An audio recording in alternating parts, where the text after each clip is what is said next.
It's wonderful to see so many excited and eager members of our community here today to talk about how we can make a difference in the greater Lansing area and make it a better place to live.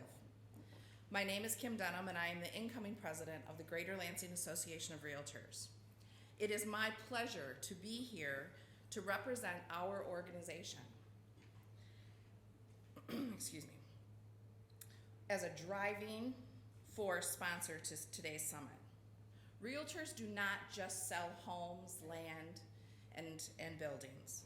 We want to help build communities, and we recognize the importance of creative, vibrant, and engaging spaces. This morning, it is my distinct honor to introduce a recognized global leader in placemaking, Dr. Katherine Loflin. Just a few more seconds. Okay, give her 2.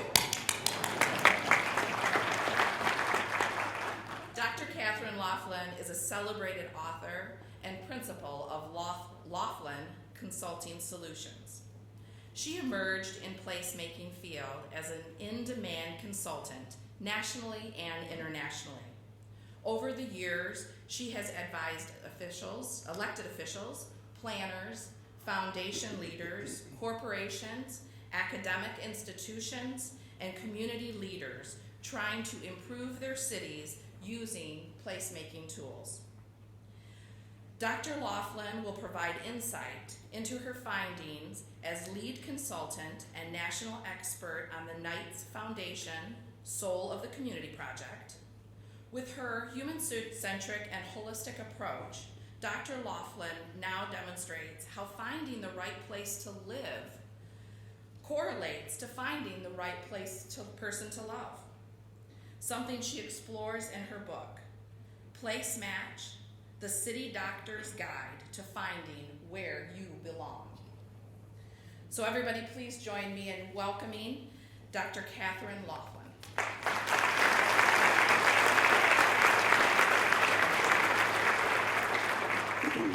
Well, I'm not going to say good morning.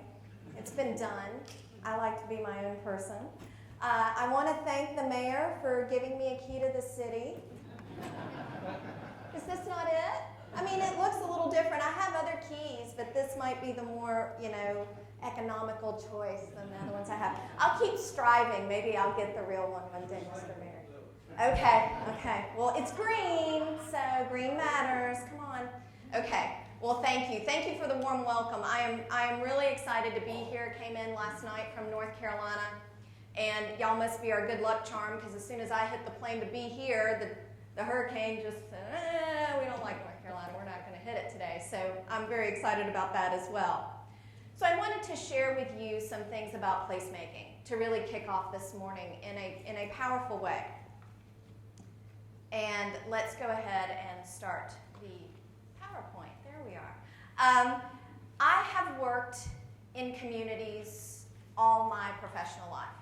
I have been a funder of places. I have been a nonprofit executive director. I have researched places.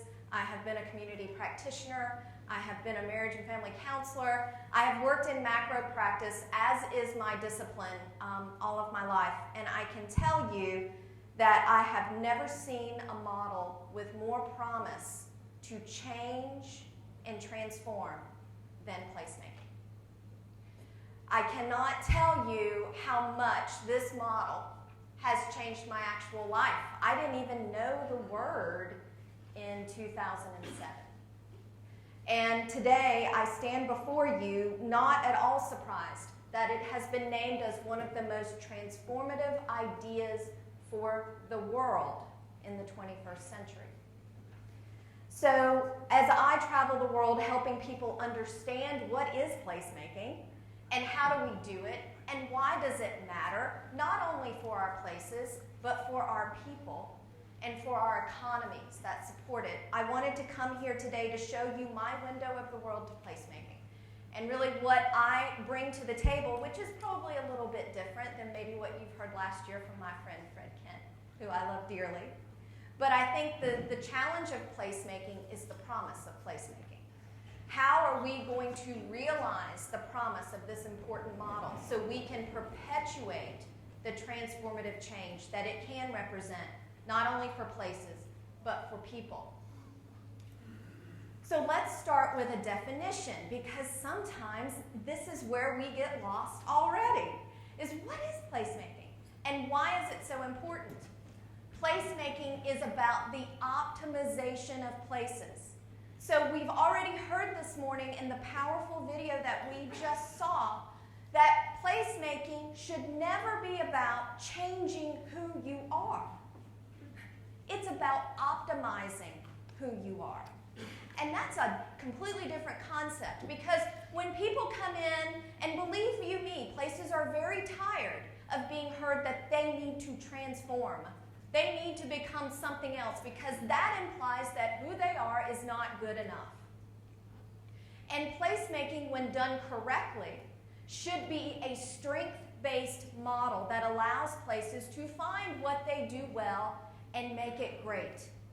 And find the things that they're struggling with and use their strengths to get at those things that they're not doing as well, because that's true for everywhere. And so through the optimization of places, we look to foster some very important ideals: love, attachment, and belonging. Now, let me tell you, that might feel real touchy-feely, kumbaya, and all that stuff.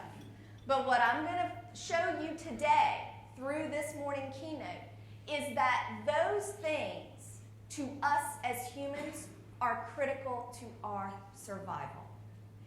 The difference between people who feel love and attachment and belonging in their environments can make the difference between children who thrive and children who struggle. Because, as I'll show later today, belonging is a key human need. And if we do not have that need met, it starts a whole cycle of things that the outcome is none of what we want. If you think about bullying, if you think about parental attachment, substance abuse, crime, sure, there's a lot of things that comes from. But when we give people the foundation of connectedness and belonging, it's a lot more difficult to choose the deleterious outcomes, or to be in a position where you feel that is the choice you must make. So, optimization of places to create these feelings of attachment and belonging for the benefit of the place. You know, one of the things we have to be very careful with in placemaking is that we know our so what. Because if we don't know our so what, then it does become this kind of, we love each other, we love our place, and oh, it's lovely. That's not good enough. It's not. We have to also show so what. And that's where the research and practice side of placemaking comes in, and I'm a huge advocate of how do we measure these things effectively so that we can be rigorous as not only a discipline, but a science. Because placemaking, like most social sciences, are a little bit art and a little bit science. But we can't just be art, and we can't just be science. We have to know the benefit that we are producing, not only for the place, so what are those outcomes for a place that matter, that we're creating, but for the people in it. How are we helping people at the end of the day? So this, to me, is the definition of placemaking. Not only what we do, how we do it, and why we do it.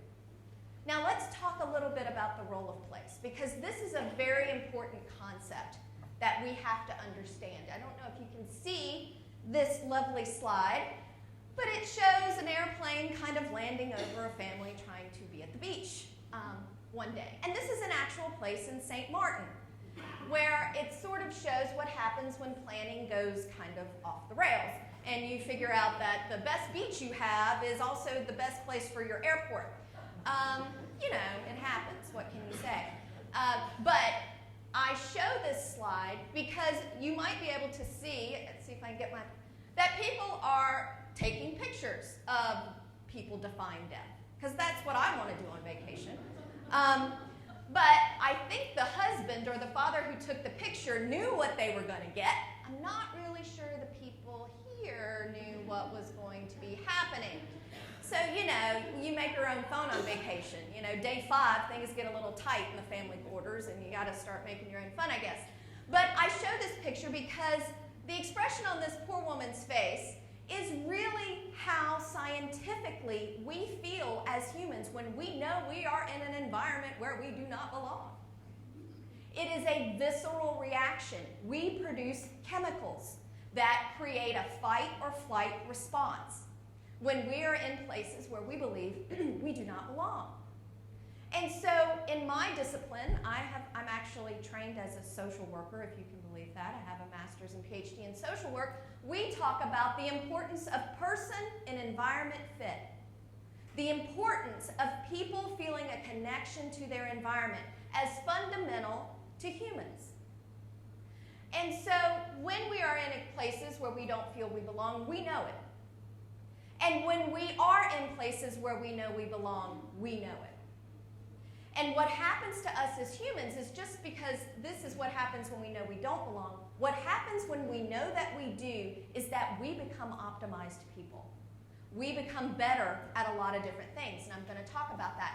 And this idea is so fundamental to the human existence that every discipline that deals with social science, humans, culture, has some version of this in their discipline that they study. It's found in sociology, it's found in social work, it's found in psychology, it's found in organizational psychology, it's found even in ergonomics. How well does that chair fit you? How well do you feel in the chair? Because it's so fundamental to who we are. So we first have to understand at a very humanistic level why placemaking matters, because we are trying to enhance person and environment fit. That's the human side of placemaking. But the new reality is that place in and of itself is changing and becoming way more powerful in so many aspects of our life than we even realize. We are dealing with the very first generation who will choose a place over a job. And when you think about how community development has been done in this country, until this point, everything was centered around the job. And we've already heard about that this morning, that the job doesn't get you as much as it might have historically because of this. And so there are so many young people around the world that I've talked with, because this is not just in this country. It's happening more noticeably in this country because in Europe and other places, young talent has been like this for a while. But our kids are really coming forward lately and putting forth by saying, you can have the best jobs on the planet. If I don't want to live there, I ain't coming. I don't see how you can put a finer point on the importance of place when we talk about economic development. And even if we can recruit and retain the talent that we want, the most extraordinary thing happens once they become employees. We are finding that the boundaries between place and workplace are so blurred that people bring their relationship with their place with them to work. And it affects their levels of productivity, their levels of effectiveness, and even their levels of innovation. Because people who feel connected to their place, frankly, are better workers. And so increasingly with my corporate clients, we are looking at how, from an HR perspective, your job in recruiting and retaining talent does not end at 5 o'clock in the afternoon or Friday evening for the weekend. Because if your workers are not going out and enjoying their place after 5 and on the weekends and feeling a sense of connection there, you are in the hole and holding on to them. And of course, one of the things that Soul of the Community changed the game about, I think, in a very real way, is that it was the first study with the kind of numbers that we had, and I'll show you those in a minute, to empirically show that economic growth in a city, in a place, regardless of size, regardless of income, regardless of industry, regardless of demographic, cities that have higher levels of measured place quality that people love do better economically. Put simply, loved places do better. And that has really forced us to understand the connection between place quality and economic growth. And not only is it about for our local economy, but it's also about our tourism. I work with tourism boards now all the time to understand how can we leverage our narrative as a place to be an authentic tourism vehicle. Because what can easily happen in tourism is that, you know, as I always say, your first client for any tourism campaign is your residents. If they don't see themselves in what you're selling, you're already in the ditch. So we have to understand how can we authentically market who we are through optimization, being the best who we are, to encourage a natural attachment between people who would love to be here and people who would love to visit us here. So that our tourism campaign, which has happened in a lot of cities, doesn't alienate our residents. And our tourism campaign can say it's okay to be exactly who you are, and it can be an economic engine for us. So how do we do that? Well, it happens through place quality, and I'm going to talk more about that as well. Additionally, community problem solving. You know, working in communities all my life as I have always seen that some places just seem to do better with stuff. They just don't let things become entrenched. You could take two communities, a similar problem, one will get through it and the other will just keep spinning their wheels for years. And I always wondered, I spent my entire doctoral program trying to figure out what is that secret sauce?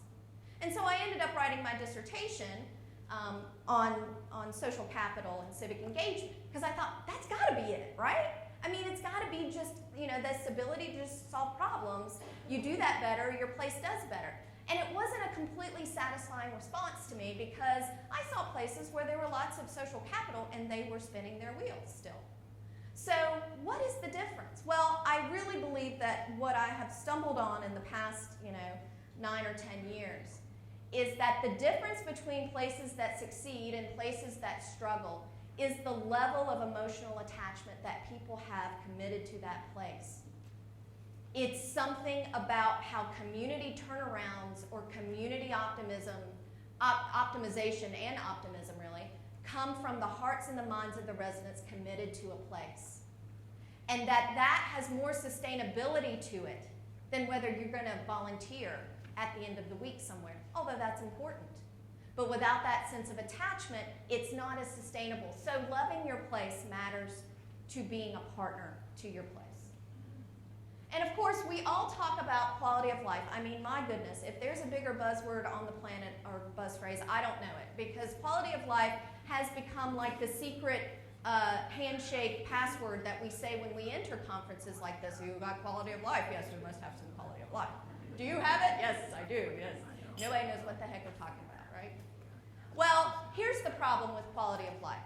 Quality of life is a very important concept if you understand it as two distinct things. Quality of life is objectively, what does your place offer in certain areas? Can you check it off a list? Do you do those things?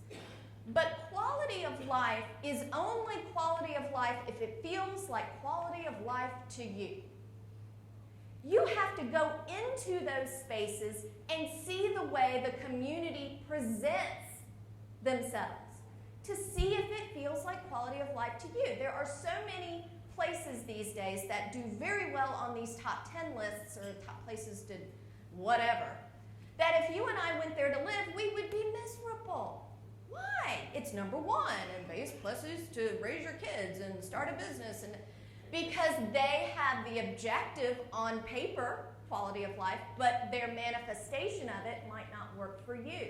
Maybe you don't like social offerings that are in your face all the time. Maybe you like a different approach than what that place has done.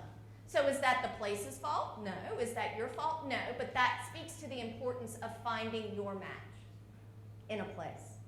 So once we understand that quality of life is only about the objective things that a community has and how we feel about that subjectively, then we start to understand how quality of life becomes about place match.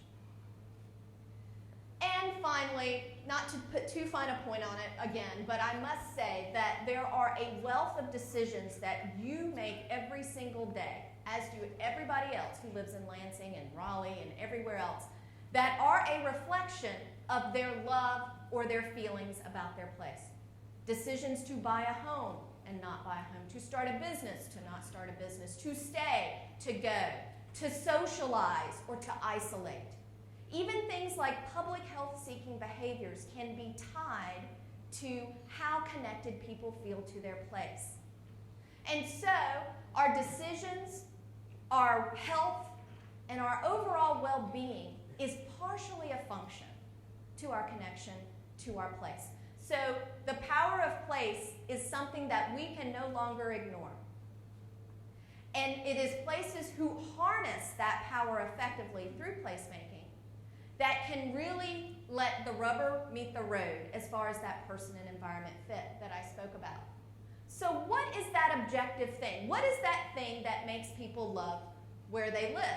Well, of course, if you know much about me, you know that I was the lead consultant on the Nightsville of the Community Project, which has really been heralded as the groundbreaking placemaking research done, period. And the thing about soul that you have to understand is that when I partnered with Knight Foundation and the Gallup organization, we had no idea what we were looking for or what we were going to find. We had no set agenda around placemaking. Like I said, I didn't even know the word. I didn't even know the word. This idea of resident attachment, I knew nothing about it. But what I did know is how places work and how Knight works. And I had an academic background. So I became this nexus girl for this project. We were just asking two very simple questions. What makes people love where they live, and why does it matter? Knight was interested in this idea because they had been funding 26 communities for 50 years to the tune of, $2 or $3 billion at that point. And then they thought, well, maybe we should find out if places matter to people. Because we're a place-based foundation, and we should really be justifying our funding model. That's where this came from. And so what we did is we took the 26 cities where Knight had funding investments and funding interests, and we studied them over 3 years, 43,000 people. And I can tell you, if you know anything about Knight, that these places could not have been more different. We had Macon, Georgia. We had Charlotte, North Carolina. We had Fort Wayne, Indiana. We had Wichita. We had Philadelphia. We had Detroit. We had St. Paul. We had Columbus, Georgia. We had Long Beach, California. They could not have been more different. And this is really, in a snapshot, because the study was huge, what we found. First of all, there is this thing called place attachment. And place attachment is more than being satisfied living somewhere. Satisfaction does not predict whether you will stay. Attachment predicts whether you will stay. So attachment is really about a lot of things. It's about your satisfaction, but it's also about your optimism about the community's future. Because people who feel more optimistic about their community's future are more likely to be attached and committed to it today. It's also about whether you have a sense of pride in place. Do you feel like it's the perfect place for you? That's where belonging comes in, powerfully. Because it doesn't have to be the perfect place. It just needs to be the perfect place for you. And would you recommend it as a place? Do you brag about your place to other people when you get on the airplane? What do you say? What's your elevator speech about your place?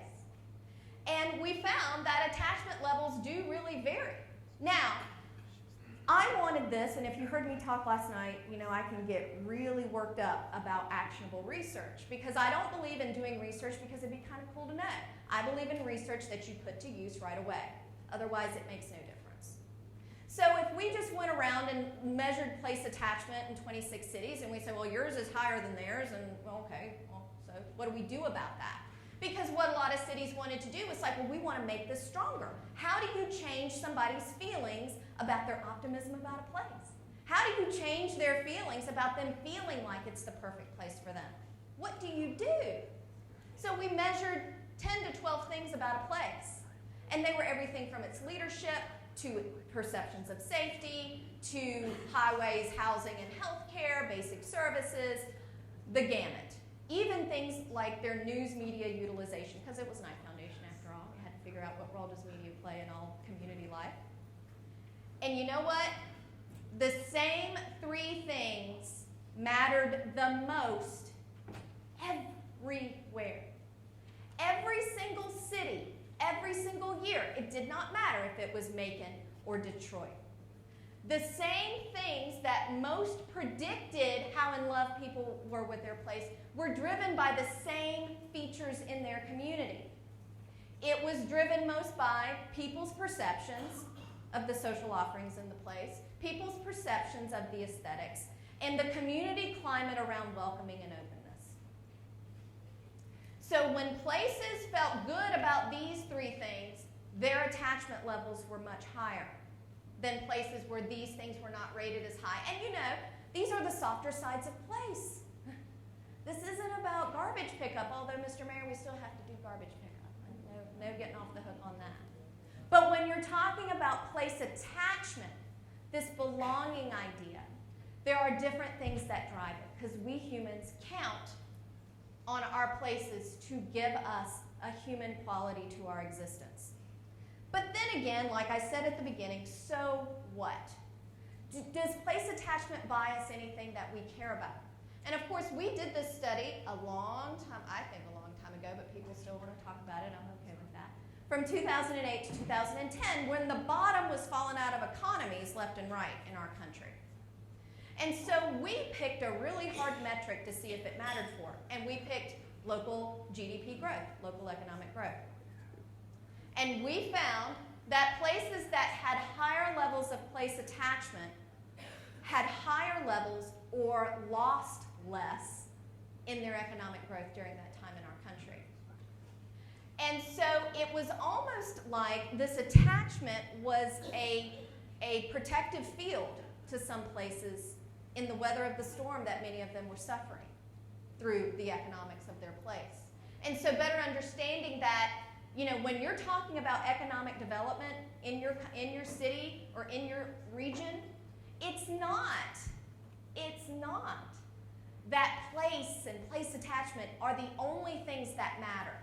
What Sol came forward and said definitively is that you have to have place quality and placemaking at the economic development table.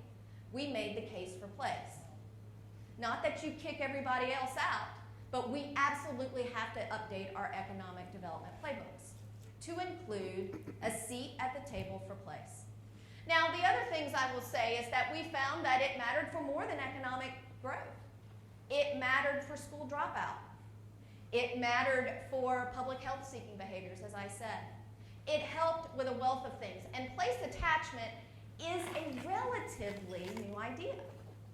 And so I have about 20 kids around the world right now who are getting their masters or their doctorates or doing community practice, who are mining the Sol data.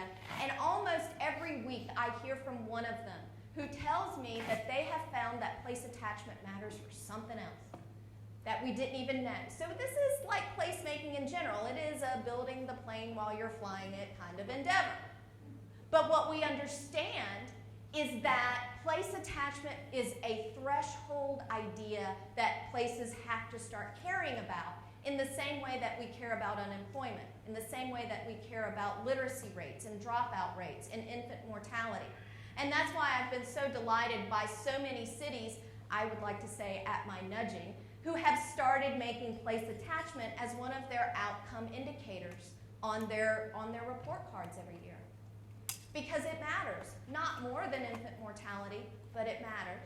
And so it deserves that kind of conversation. And the other thing I will say that makes this idea so powerful to leadership is that in the course of this study, we found that if you could change public perception about just one of those three ideas, the social offerings, the aesthetics, or the openness, you could see same-year differences in attachment. I mean, this is a powerful little idea that is kind of different than civic engagement and social capital and community capacity and all the things I used to, and still do, spend some time paying attention to. Because those things can take a long time to build and a minute to destroy. Place attachment seems to work a little bit differently. It's a little more nimble. As a matter of fact, there were places that we studied in the course of these 3 years that they didn't do anything different in those 3 areas because, good gosh, they couldn't afford to. I mean, they were all in triage. And what was amazing is that in some of these places, we saw place attachment move from one year to the next. And people's perceptions of these things moved when the community, and I'd say to the mayor, what did you do? And he was like, nothing. Couldn't afford to do anything, Catherine. And so I would sit and I would talk with residents, and do you know what they told me? It was just, manna from heaven. They said to me, well, here's what happened. This year we couldn't afford to go on vacation. We had to do the staycation this year. And we were forced, that was the verb, to stay in our place and find stuff to do as a family or as a couple that could kind of make that blow not feel so bad, that we couldn't afford to go on vacation this year. And you know what? We discovered that this place really has some cool stuff we didn't even know about. And so the perception changed. The mousetrap did not. Nobody built a better mousetrap. But people got access to their place in ways they had not before. And their minds changed. Their perceptions changed.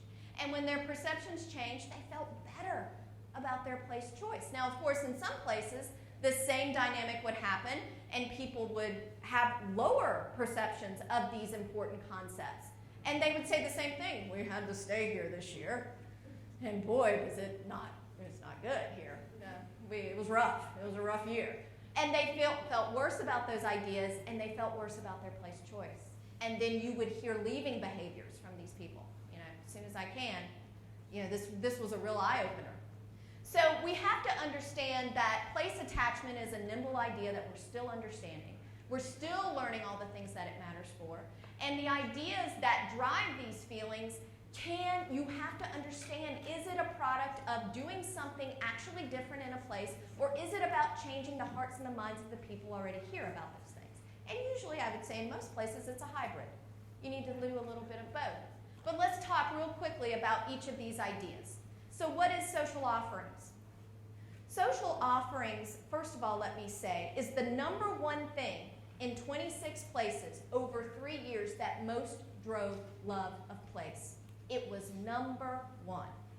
So if you could only do one thing to drive place attachment, this would be it. Because you know what? At the end of the day, we're human and we're social. And we need to be in a place that matches what we're looking for in our social offerings. Now, let's be really clear. Okay. So I know East Lansing, don't get excited. I get it. I live in Raleigh, Durham, Chapel Hill. There's no shade about the importance of college sports than to me, because I live within 10, I went to undergrad at NC State, I went to graduate school at Carolina, Chapel Hill, and I taught at Duke. And I use that information and when I'm at home in North Carolina to, make friends with the crowd, because if I say the wrong word, it's game over.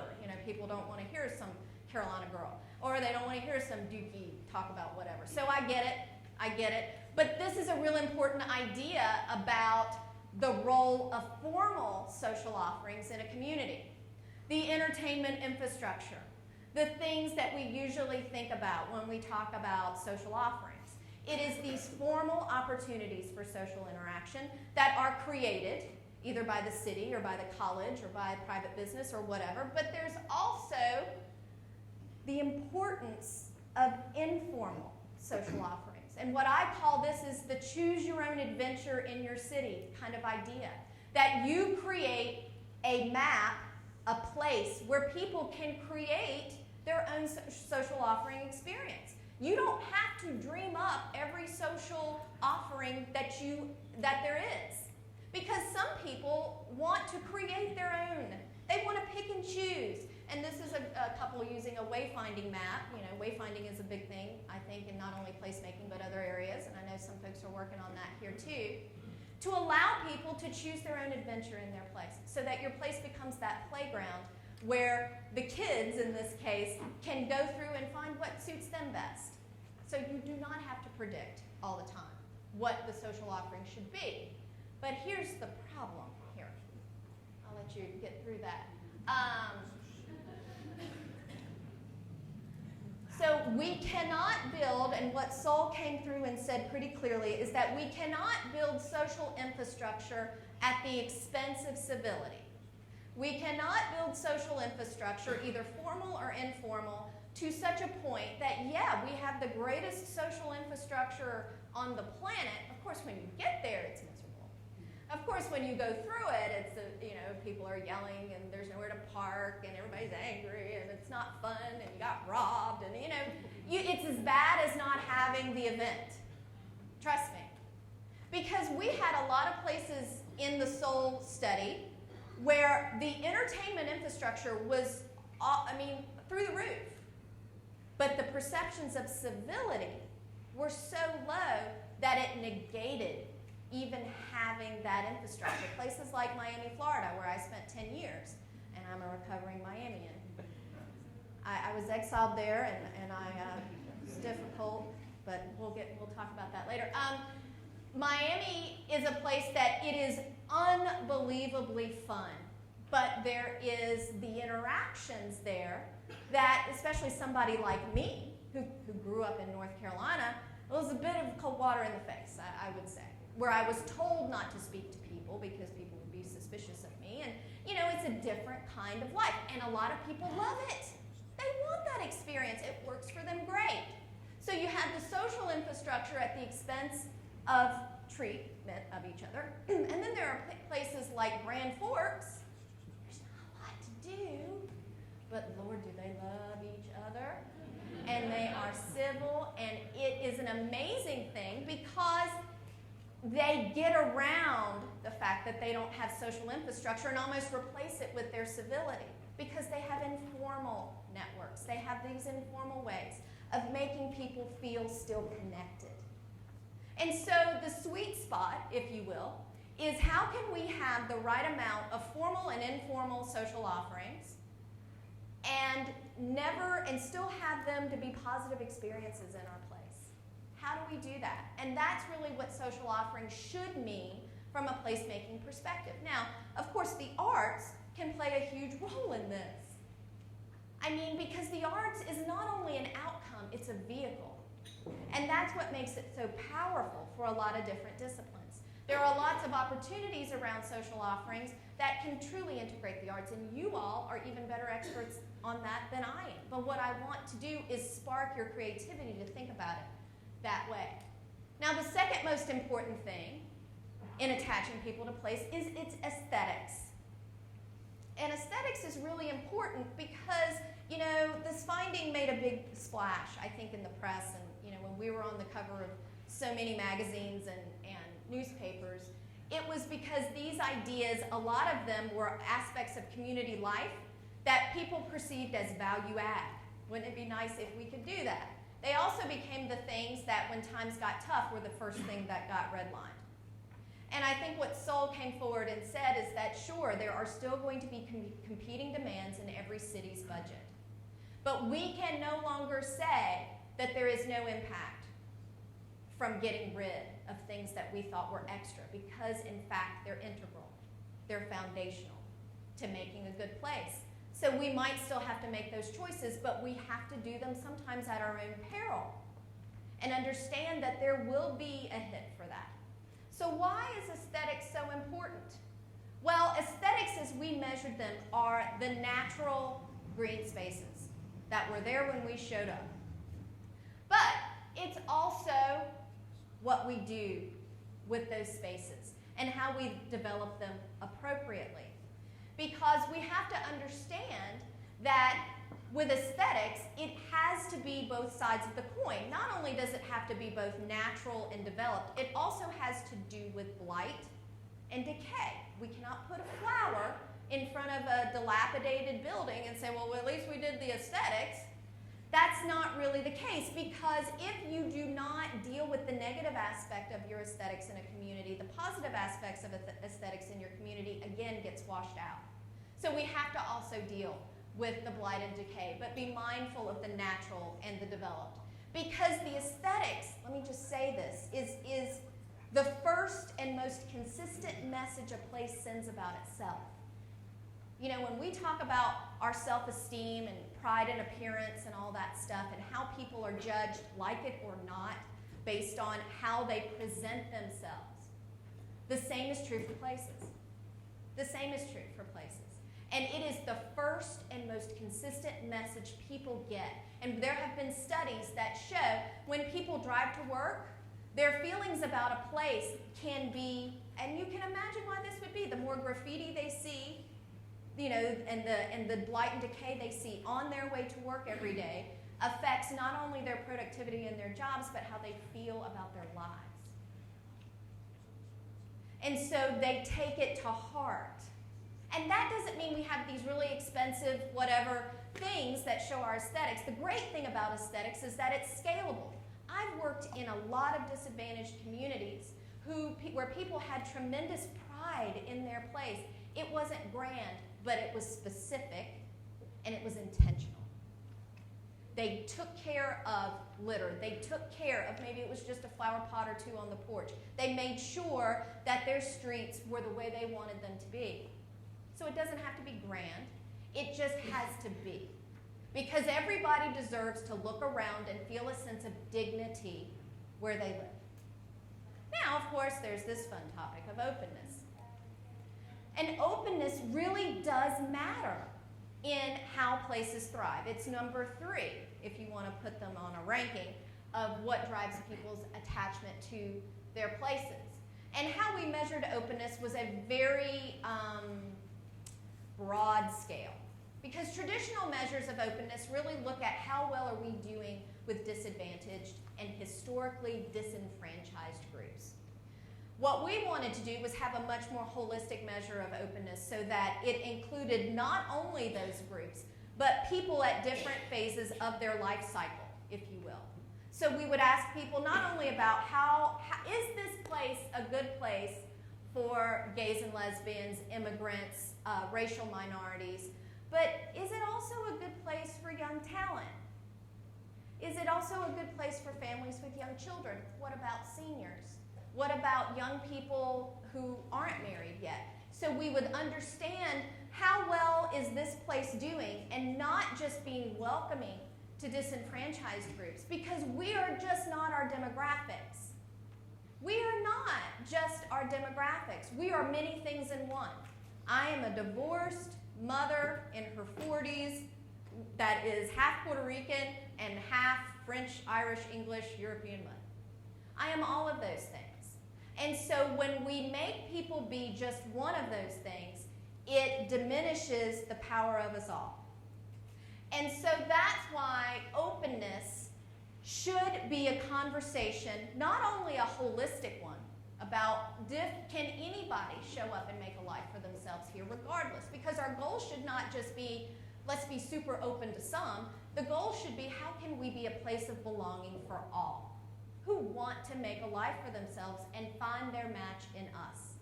So it has to be a conversation beyond the usual suspects. Openness is about the community climate, sure, but it's also in how we design our houses and our streets. I'm a placemaker that goes way beyond public spaces when we look at places. And understanding that sometimes even the way we design our neighborhoods sends a message about how welcoming and open it is. I did this whole article for a group in Canada, a news organization in Canada, that talked about placemaking and front porches, and how front porches are how we send our message to other people that we're open for interaction with people we don't know, maybe. And our back porches is where we take the people we know after dinner and you have the drinks and you do that sort of thing. But there's a psychology behind these things. And so my point here being that you have to look beyond the usual suspects of, are we tolerant? Which I'm going to go in a rant on in a minute, so stay tuned for that. But it's also about how do we create opportunities for social interaction, and this is again where the arts can come in huge, that takes advantage of our aesthetics, that allows people to have opportunities for social interaction with people that they may or may not know. And that's really when placemaking really rides on all cylinders, if you will, because Openness is about creating these opportunities for us to get to know each other from the premise that we all feel we belong here. So here comes the rant. I have been on a mission, I think, for the past couple of years to change the conversation from tolerance to belonging. Because tolerance, and this is where openness does come into the conversation, tolerance is and has always and always will be still a power differential. I am going to put up with you. That's what tolerant means. It is still not negating the power structure in that relationship. It is still saying, I'm going to do this, and isn't that lovely of me? Aren't I a great person for putting up with you here? That's not the goal. The goal should be that we all find belonging in our place. That you feel like you belong here as much as I do. So it doesn't matter whether I give you my permission or not, because we have a common love of place that is the thing that we build off of. And that is how place becomes the new frontier, if you will, in race relations, in openness, in belonging, because we have to get that conversation out of how I'm going to white knuckle through this experience for you. It has to become more about how can we both find a sense of belonging here that is the basis for building those bridge social capital experiences, we call them. And the arts is really powerful in openness and in placemaking, but specifically around openness to including people in our narrative. So how well do we tell the story of our place through the arts to new people, to young generations, so that they all can start building that attachment today? To love a place, you have to know it. You have to know it. And part of what arts, I'm very involved, big surprise, in community theater. Because I truly believe that one of the greatest assets a community has is this idea of having people who can creatively present to you your place back to you. Sometimes it's funny, sometimes it's sad, but it is always real. And it helps people understand really where we all came from, because we heard that already. Know where you came from. Well, how do you know where you came from? It is, frankly, through the arts telling the story. And I have been in a lot of places where people say we don't know our narrative as a place. And I wander around the city and I look for public art murals because it will tell me the story of a place pretty quickly. So we have to be able to tell that story of a place. Now, city doctor has to do, diagnosis, that sort of thing. It's really about research and evaluation. And I have to speak a moment about this because it's really important to me, and it should be to you, so that we can sustain our work, that we can tell the story of our work. And the story of placemaking really has to come from two places, two kinds of research. One is this outcome-based research. What do you want to impact? What is the outcome you want to move the needle on? Is it place attachment? Is it more businesses in downtown? Sometimes it's a commerce outcome. Sometimes it's a feelings outcome. Talent and retention of talent. Maybe that's the outcome you care about. But you have to know what you care about and what you want to hold yourself accountable for in placemaking. Otherwise, it really does get real touchy-feely. So you have to know what you care about that you want to measure, and then you have to build back from there. So you start with your outcome. I can give a whole thing on outcome-based evaluation, but I'm going to spare you that today. Utilization-focused evaluation is another really important thing to me, which is what will you do when you know it? Because there's a lot of research in the world that is really great to know, but is not actionable.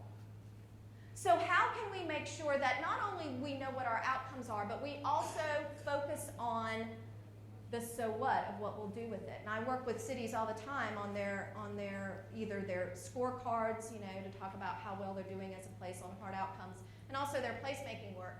And they'd be like, we'd really like to know blah, blah, blah, blah, blah. I'm like, what will you do with that when you know it? Yeah. So no, we're not going to do that one, unfortunately, because we want to make sure that everything we do has a reason and a purpose. Because every question you ask can cost anywhere between $5 and $50. So we have to be very confident in what we talk about. Oh my, that didn't come out very nicely. Well, I'm going to have to, let me see what I can do about this. All right, well, I'm going to walk through it the best I can. So when I go into places, and you're going to have to put on your creative caps on this one, so work with me here. When I go into places, one of the things that I analyze or I try to diagnose about the place is all the features of community life. So it has to be the 10 things we studied in Soul of the Community. And sometimes there's a couple of additional things people want to know, and I go along with that because they're the experts and I'm the researcher or practitioner, and so we go along with that. And what we do is we plot them in what should be called up here a strengths and opportunities map. And what the strengths and opportunities map does is it allows me to empirically derive a couple of really important things. So along this axis is how it matters for attachment. Like how much this idea of community life matters for attachment. And this line represents, well, how good are you doing on it? See, the thing is that we often measure our performance on an area, but we don't know what it matters for. It's sort of like when somebody wants to go to medical school and they say, but I'm really good at basket weaving. I got F's in biology all my life, but I am really good at basket weaving. Can I get into medical school? Well, probably not. So you have to not only know what you're good at, you have to also know, and why does it matter for your outcome, if your outcome is attachment for in this example. Because things that matter for attachment and that you're doing well on, so that would live in this little quadrant here that's written in invisible ink, would be the strengths of your place. These are the things that you're doing well that matter. So when you're talking about placemaking, when you're talking about branding, this is where you start to create the narrative of your place, which is foundational to placemaking. So the other thing I will say about placemaking is it cannot be about looking on somebody else's paper all the time and, well, this city did it, so let's try it here. You can't do that. You have to do your own work. And part of the own work, and I'll do over here too, is in this world of strength where things matter for attachment and you're doing well on, that is the basis of your strength. Those are the things you should be leveraging every single day. Not only in your placemaking, but in your branding. Now, over here, so to take this example a step further, in a lot of places, social offerings and aesthetics would live over here. But then there are also these things that matter for attachment that you're not doing so well on. And these represent the opportunities in a place. So when I go into a place and I can diagnose where those opportunities are, I start understanding very quickly where we should be focusing our placemaking acumen. For a lot of places, openness lives here. It's something that matters, but we don't do as well on it as we should. And usually where we really blow it is with young talent, which is a whole other story. They were perceived as the least welcome group in all of my cities, except one year, in one place. So this model gives us something very powerful to start doing a lot of serious diagnosis and intervention on, because here we know what we're getting right, and here we know where to focus our efforts. And often the best placemaking ideas come from when we leverage what we're getting right to deal with the things. Those are the coolest placemaking ideas. How can we leverage our strengths and social offerings to become a place of greater belonging? Now, there's a placemaking idea. So it cannot be, well, this is our social offering, placemaking over here, and over here is prettiness. And it has to be integrated. It has to be rolling on all rails. And that's really how you start doing placemaking. Now, I live in Raleigh, North Carolina, always named as one of the best places to live in the world, even though I don't trust lists. And I love my place because it's wonderful, and I enjoy it. This is also true about my place. So we have issues.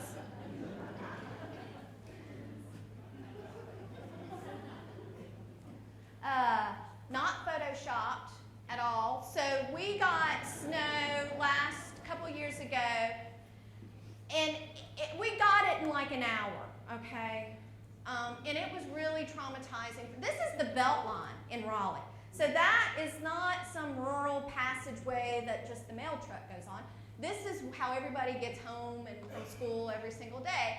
And yes, those are cars on fire, people wandering the streets, children looking in horror, people wandering. And it was a disaster. And then this picture goes on the cover, except for this dude, of course, on the cover of most major newspapers in this country. And the only person that got any kind of benefit was Fred's Beds, because their sales went up. I mean, way up. And Fred's Beds was like, come on, ice storm, where can we spin out next? Children slept in schools that night because their parents couldn't get to them. We just can't do snow. There's actually a YouTube video that is done by a local guy who always does these parody videos, and it's called We Suck at Cold Weather. And we do, and it's terrible. So this is what I call in our places. You have to love what's great, but you gotta also love the bless your heart moments. Let me just give you an insight on a Southerner. If a Southerner says bless your heart to you, it ain't a compliment. It's the equivalent of patting you on the head and scooting you along. But this is a bless your heart moment. You have to also know the bless your heart moments about your place.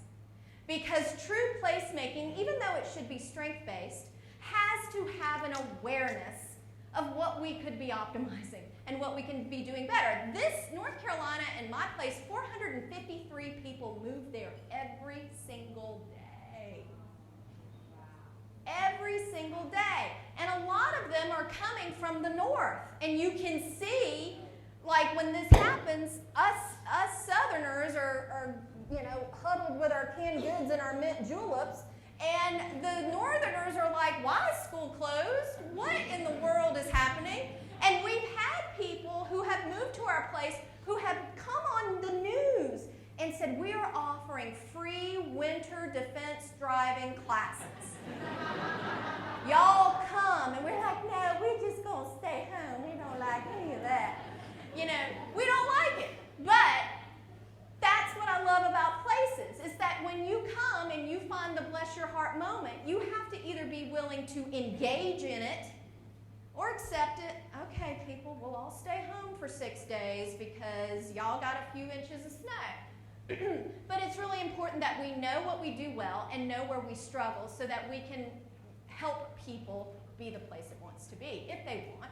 Not everybody wants to be able to drive in the snow because I like a, hot toddy and 5 days home. I don't really mind it that much for me, but other people are like, I don't want to be going to school through July because y'all had, a wet spot on the ground for 24 hours, which is basically what it comes down to. So this is what I want to talk just a little bit about. Is it 10:30? Woo! All right, this is what I want to talk about a little bit before I go, because I've talked a lot about places and how we optimize places, and I want to talk just briefly about us as people. I did write this book about place match because I thought the idea was that really finding that place where you belong. So here's the human side of the equation. I just spent a lot of time on the place side of the equation. Here's the human side of the equation. Our whole lives are really a series of efforts to find belonging. If you think about it, we want to feel belonging in our families. We want to feel belonging with our peers when we're in school. Then we want to feel belonging in our careers, and we want to feel belonging in our jobs. And we have to want to find belonging in our places because where you live will affect every aspect of your life, period, the end. Every aspect of your life.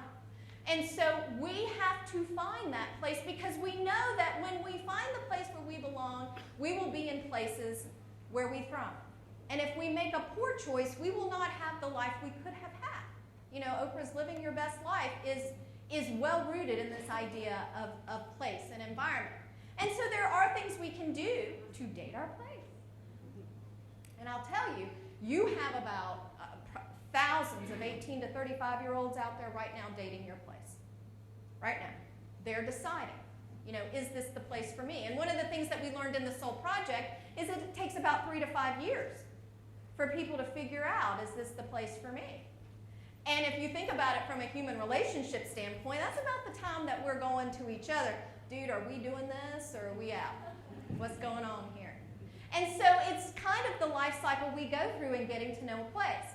Now, there's lots of things we can do to get to know a place, and I talk a lot about that in the book, but the idea is that you have to remember that you have people dating your place every single day. So you have to make sure that you're creating a place that is dateable. You have to create a place that not only looks good on paper, but feels good in the near term. I mean, we've all seen a guy or a girl who has all these qualifications, and then when you sit in front of them, you're like, this isn't happening. Because you have to be in the presence of the place. So you need a place that will show themselves to you so you can get to know it.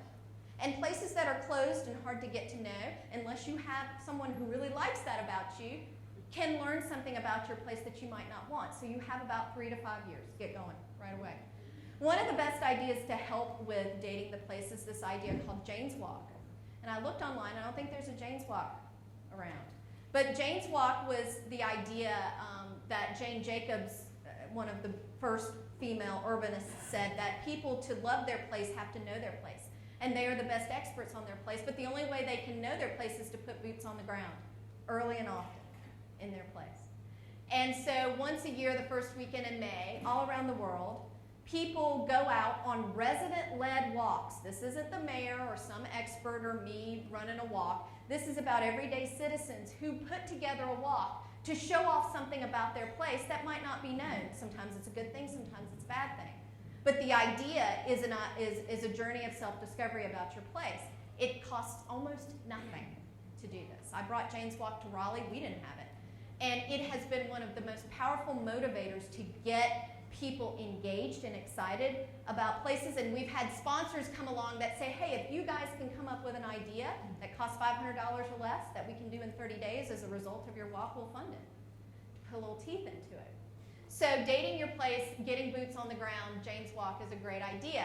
Marrying the place. Now, believe it or not, this is what we're going for. We want people to have, very private moments with public art every chance they get. That's what we want. But I showed this. This actually came out of St. Louis for a placemaking project they were doing about hugging what you love about a place. Again, a very simple idea that integrates the arts. And they posted all these pictures in art galleries in downtown. So people could go and see what different people said they loved about St. Louis. And then one picture won. It was named by the mayor as the picture, and it became part of the branding for their economic development strategy and all this, their tourism and all that. And actually, this lady didn't win. A lady who was hugging a bike lane won. She looked like she'd been hitting the bike lane in the picture. But it was back in those days, and this was a good 5-6 years ago, where bike lanes were just kind of getting started. And yes, come on, y'all, placemaking is bigger than bike lanes and branding. Come on, we're going to have to get past the bike lanes. It was a great start, but it's not enough. We got to keep going with more stuff. But marrying the place is really what we want, because we do feel that people, when they marry their place, are more engaged and they feel a level of belonging and attachment that makes them more committed to the outcomes of a place. And they're more productive and all that stuff I've mentioned throughout the morning. One of the greatest ideas around people people who are married to their place still need a date night with their place. And so some of the best placemaking ideas, I think, are opportunities for people to have a date night with their place. And this idea of farm to table and doing these kinds of events one time a year where you have these community dinners where there's no agenda, there's nobody trying to get something done. It's just an opportunity for social interaction and an aesthetic that you enjoy to create, meaning and attachment. So how do we create these date nights with our places?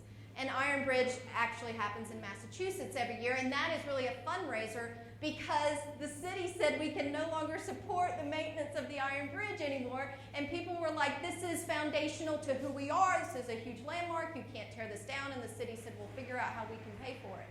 So they did. So they have this annual dinner every year that goes to support that. Now, sometimes it doesn't work out. It just doesn't work out. And the thing is about marriage, as all of you probably know, or to some extent know, marriage is not about it being perfect. It's about it being resilient. So you're going to have bad days in your place. You're going to have bad days in your relationships. And then the idea is when you know you have a bond is when you can bounce back. You can have that resilience. Sometimes you can't have that resilience. Sometimes leaving the place is what's required. And it doesn't always have to be a bad thing. It doesn't always have to be a moment of shame and sadness and sorrow, because oftentimes it's for the best. And I tell mayors all the time that you have to get comfortable with a certain amount of transition in your community. Because I'll tell you what is terrible, is having a large population of your city who feel stuck there, who don't want to be there. Stuck in place people is one of the saddest cases to me, because when you can't leave a place when you really want to, if enough of that resentment grows, it becomes a negative power, really, in your community. So we don't want to stay stuck. It's like Dr. Phil says, I'd rather be, happy alone than miserable with you. So yeah, there's something to that. And one of the best ideas that really comes from people that are trying to reconnect with their place is this idea from Making Money. And Making Money was an idea that came out of Macon, Georgia, when they were really noticing some racial divides in their community, not only racial, but between young talent and older people and new residents and older residents and all this stuff. So the idea was that they would create their own currency. We do that in this country. When I travel international, I'm like, this is what we do in our country when we need money. We just make our own in the basement. And so this is what Macon did, is they really created these denominations that were making money, and they would tear it down the middle. You see the little line there. And then they would distribute the money to different groups. So you could get one piece over here, and then the other pieces were distributed on another side of town. And the goal of the game was to find your match in the town. And what Macon had decided they wanted to do was to hold these community events at art galleries and downtown where you could come try to find your match. But this idea went over so well in Macon that people were walking up and down the aisle at church going, I got tree pillar butterfly, waving their money around, because it became such a cool idea. So when you found your match in the community, you could decide, and you'd meet this person, you could decide if you wanted to pool the money together and spend it together, or you could spend it separately at a local business. And so it became this full circle idea of a way to really try to reconnect people back together, to try to avoid a divorce if we can. So we can remember, new things about ourselves. And, divorcing your place, I divorced Miami. I live to tell. And I think that it is possible to do that, and sometimes it's healthy. And we're going to talk a little bit more about that later. So because I beat an analogy to death, I also had to talk about the mother-in-law in our marriages. And the mother-in-law in our marriages can be a wonderful thing, and it can be a nightmare. And in many ways, the leadership, or the mayor, it says mayors as mother-in-laws in my book, but it's broader than that. Because it's really about how well does our leadership facilitate the match. So what is the stereotypical idea of a bad mother-in-law? Over-involved, know-it-all, not very inclusive in conversations, figuring that they probably know the best way, and y'all need to just do what I say, and y'all let me show you how to raise your kids and how to run your life, and you'll be all thankful to me for it in the end. A different kind of mother-in-law is the one that says, hey, I'm going to be here to help facilitate y'all's marriage. I'm going to step in sometimes and lead and be a source of support and encouragement and ideas, and other times I'm going to let y'all lead. And I'm going to follow, and I'll do what you ask of me. And it's really about how do you create that right kind of dynamic, because the only thing rated worse in the Soul of the Community project than local economy was local leadership. We had to redraw the map so I could get the data point on. It was that far down. And the good news, bad news about that is, thank God, leadership doesn't matter for attachment, which is kind of scary, because we live in a democracy and we would like to think that our leadership is part of how we love our place, but it's not. It's not. And so leadership has their work cut out for them about how do we get to yes, how do we be collaborative, and how do we get in a pattern of instilling and delivering on optimism in a community so people can understand where they're going as a place and decide if this is the train they want to be on. And lastly, I think there's a lot of opportunities around place-based philanthropy. I think with my corporate clients, we're increasingly seeing that corporations are understanding that they have to sell their places. real estate organizations are understanding we have to be able to sell our places beyond our houses. And so how can we create place-based philanthropy, which is really what placemaking should be about? And how do we do that in a way in that when we help a place sell itself, we all benefit? Because these days, selling your place is part of being a vibrant community. And so how can we help places? Because it'll help the place, just like Coats for Kids or all of the other need-based philanthropy that we do and we should keep doing. But place-based philanthropy allows us to also help our place while we also help ourselves. We make our places an easier sell for both young talent and new residents and on and on. So that is where I am going to leave it today. I think that in conclusion, as you work through your day, because I'm not going to be able to stay for all of it, I need your help. I need your help in helping us all realize the promise of placemaking. I think that we are at a critical place in our country right now, and that the key to success of our people starts at the home of place. And so I want you to explore creative placemaking in a way that gives you a mix of portfolio between lighter, cheaper, quicker, quick wins. Have a mixed portfolio, things you can do in 30 days that cost $200, midterm ideas that are a little longer, and then your big ideas. You should have a mixed portfolio of placemaking ideas, because what you need to get, we all need to get in the pattern of realizing the optimism of place and creating a track record through placemaking that people can understand why we did it, what we did, and so what. And I think finally at the end, I think if we can find a way to use placemaking to foster belonging in our places, it will do more to heal and help not only our places, but our people at a time in our country where I feel like there is more that we think divide us than bring us together. So please join me in finding the true power of place and making it the optimized Lansing that you belong in and that you all deserve. Thank you so much.